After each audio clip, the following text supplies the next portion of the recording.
Hello, vinyl community. This is Randy. Back today here in rainy old Nashville. It's been raining all day. It continues to rain. Hope it's going to stop before long. At least we're not having any snow, though. We're not freezing to death. So I picked up some records in the beginning, in the last part of January 2022. So I'm going to show those to you today. These are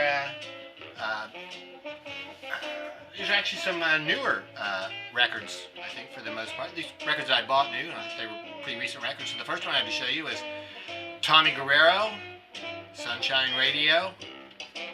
This is a record that came out in 2021. It's an instrumental record. Tommy Guerrero, former member of the Bones Brigade, Cornmelia.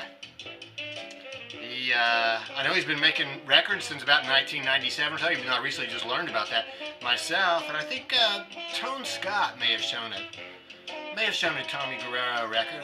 I'm not certain about that.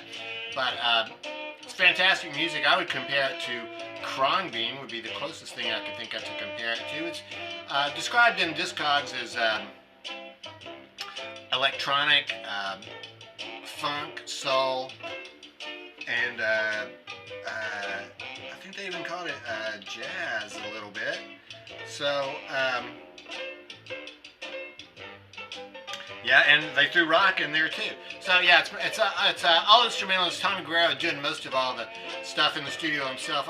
There was a percussionist listed for some of it, so I guess he had a little bit of help on this. But yeah, this is on Too Good Records, and this was released actually on I guess there's a record store called 1234 Go Records. So this is here's the insert that came with it. This was a limited edition of 500 copies on 1234 Go Records, that record store's records, on this yellow vinyl. So yeah, sounds really good. I thought it looks like deep chill, very relaxing music. Extremely cool. Really glad to have gotten that one. Tommy Guerrero.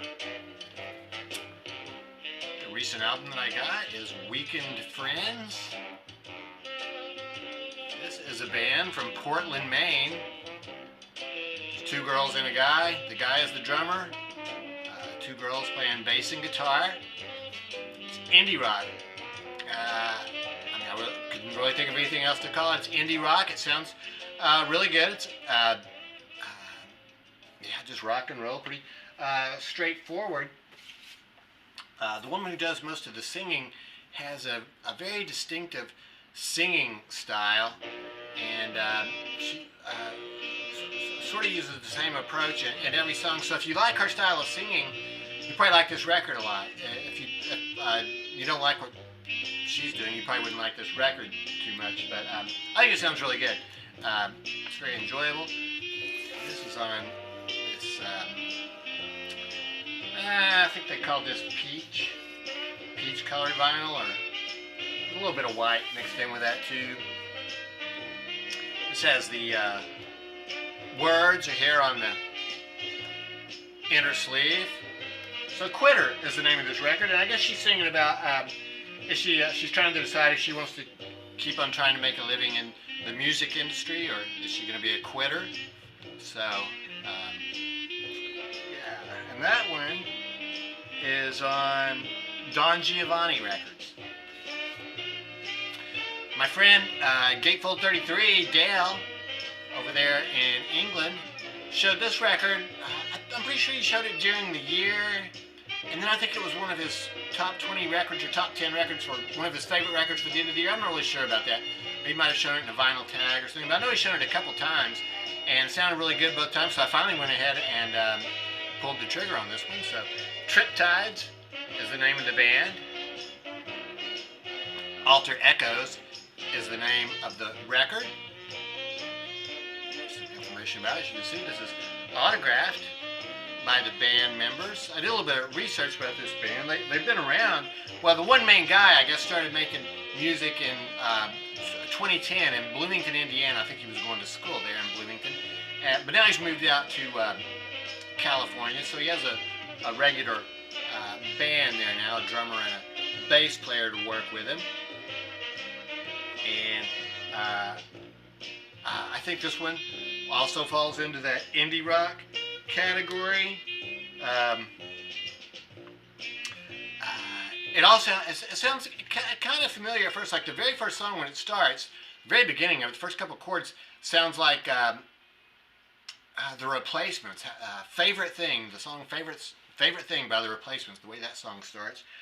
There's another song on here that sounds a lot like the Byrds. So it sounds kind of like a Paisley Underground, I guess you could say. So it's kind of psychedelic sounding, but mostly indie rock, I think is what you would call this. And this one also came out in March of 2021, and came with this poster. Shows the band there. That glare. Give them a cool Triptides bumper sticker. That says stereo record there at the top of that. And this one also is on colored vinyl. It's extremely cool. Translucent blue vinyl with a sort of the capital rainbow label there. This is on Alive Records? Is that what this is called? Yeah, Alive Records. So, a guy named Glenn Brogdon started this band in Indiana. So, he's had several albums since then. This is the first one I've gotten. Their previous record from 2018 was released only in France. So, yeah, I was glad to get this one. So thanks very much for the tip on that, Dale. So those were the two newer ones that I've gotten. I also got a new CD in the mail. This is Grateful Dead, Dave's Picks, number 41. This is another show from May of 1977. The Grateful Dead have released a lot of shows from May of 77. This is May 26, 77 in Baltimore Civic Center.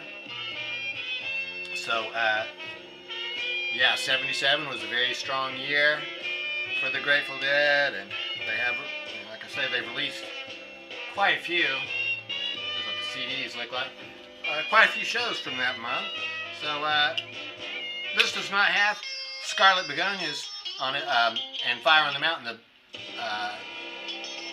the big pair of songs that they were doing on that tour, but it does have Tear Up at the Station and Estimated Profit, fantastic versions of both of those. Sort of an unusual thing. Well, I don't know how unusual it was. Maybe it wasn't all that unusual for 77, but there's no drum solo on this show. Just before they go into Not Fade Away, there's just like a couple seconds of drums, but I think it was too late in the show, and they'd already played too much, so they couldn't. I think, I'm not sure what the reasoning was, but they didn't have a drum solo on this one, so which for me is fine. I can get along without a drum solo. Here's a newspaper story describing the show at the time, and then this it's a three CD set, and there is one extra song from July of 1990 in Noblesville, Indiana, just filling some space on that second disc, which is U.S. Blues. I'm not sure why they chose a song from 1990 to add to this 1977 show. Seems kind of strange. It was one of the last shows that Brent Midland played, so maybe that might be part of the reason. I don't know. Got this record by Paulvo. Paulvo is a North Carolina band that started in the early 90s, and this record actually came out in 1992. Core Crane Secret is the name of it. I did a little bit of research, but I cannot find out what Core Crane Secret means, if it stands for something, or what it means. And this album cover has been changed a little bit too since the original. This picture looks kind of different, and the script over here on this writing part is different, but as far as I know, it's the same record. Other than that, this reissue came out in 2020. Merge Records is the record label for this. It was Merge back then, and it's still Merge today. And let's see, what else can I tell you about this? Indie rock, I think, is how they were classified. or one of the first math rock bands, which is one of my favorite musical genres. Math rock, I think that just means that there's some a lot of different time signatures within each song. So each song is really some of this. One of the descriptions of this is noise rock, math rock, indie rock. It's like two guitars playing. It's almost like they're both playing lead the whole time. It's a very angular sound, is what I would call it, and really hard to understand the words. Sometimes I can understand the words as they're singing along, but it's kind of really hard to follow along with the songs. But it all sounds fantastic. So, yeah, I was glad to get this one re-released in 2020 for originally released, like I say, in 1992. Here's what the band looked like. It has this really cool inner sleeve. I assume this is just for the reissue where they show all these flyers for when the band was playing, I guess back in the early 90s or whenever that was. And some black vinyl, custom label there, Merge Records. This would be really cool, if you'd actually been to one of these shows, and you could see the flyer for the show that you went to. Another record that I got at Luna Records is this one by a band called Bmx Bandits. This is another record from the early 90s, about like 91. Bmx Bandits are a band from Scotland. They're still playing today. They started in 1989. And this originally came out on a Japanese record label, but for this reissue, it was picked up by,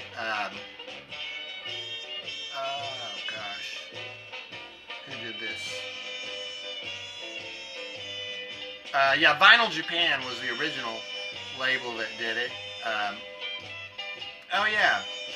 Past Night from Glasgow is the name of the label that has re-released this, Past Night from Glasgow. So it is a Scottish band, so that makes sense. This record was never released in the United States, either back then or now. I found this at Luna, and I'd heard something about it over the past year when it was re-released. I hadn't really paid too much attention. I didn't really realize it was re-released. I thought I was buying a new record. I looked on the back of it, and it says 2020 right down here, so I thought it was new. But I got home with it. It turned out it was a reissue. It's a die cut there. And sounds like indie rock. I mean, that would be the best way I could think of to describe it. And, it's mostly just one guy. I think there's been a lot of turnover, but the band is still playing today. And it also sounds really good. What else do I have to say about this? Their last album from 2017. Douglas T. Stewart is the name of the singer. So, the name of the album is Star Wars. Star Wars is the name of this record. So, this record that we're hearing in the background, which I'm going to flip over right now, is an instrumental record that I picked up. I ordered it from Discogs. I was ordering another record from some vendor, and had the thing where you can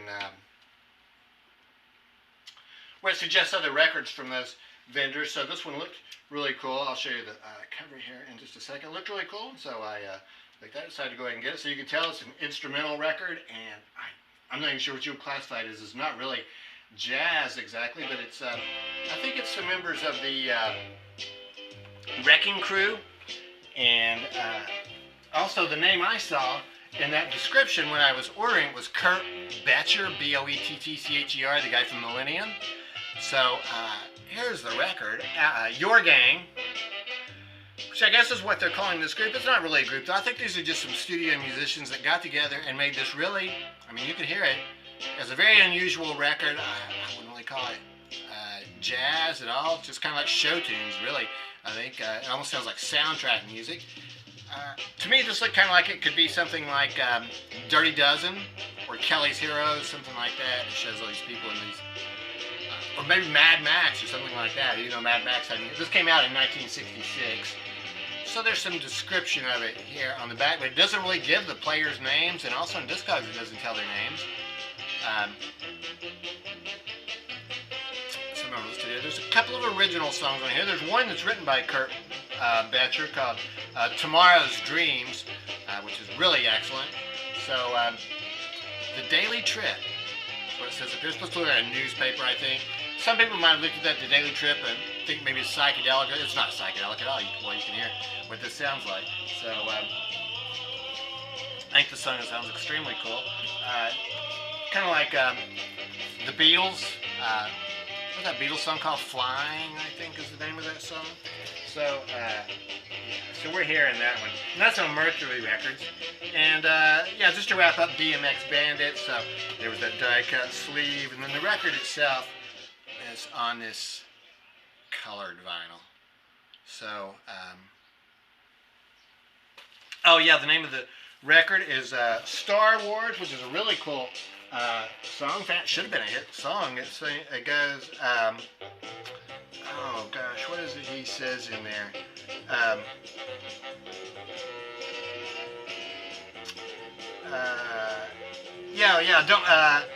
Don't make Star Wars, make love, everybody. So I thought that was a good message. Yeah, don't make Star Wars, make love, everybody. And yeah, so anyway, those are the records that I have picked up here in the first part of January, or in the second part, in the last half of January 2022. So I won't show you that anymore. So anyway, here's a good Paulvo record. We'll look at that one for a second. So anyway, hope everybody's doing well out there and staying warm. And yeah, let me know what you think about these records. Have you heard them? Are you interested in hearing them? And yeah, thanks very much for watching. Hope everybody has a great day.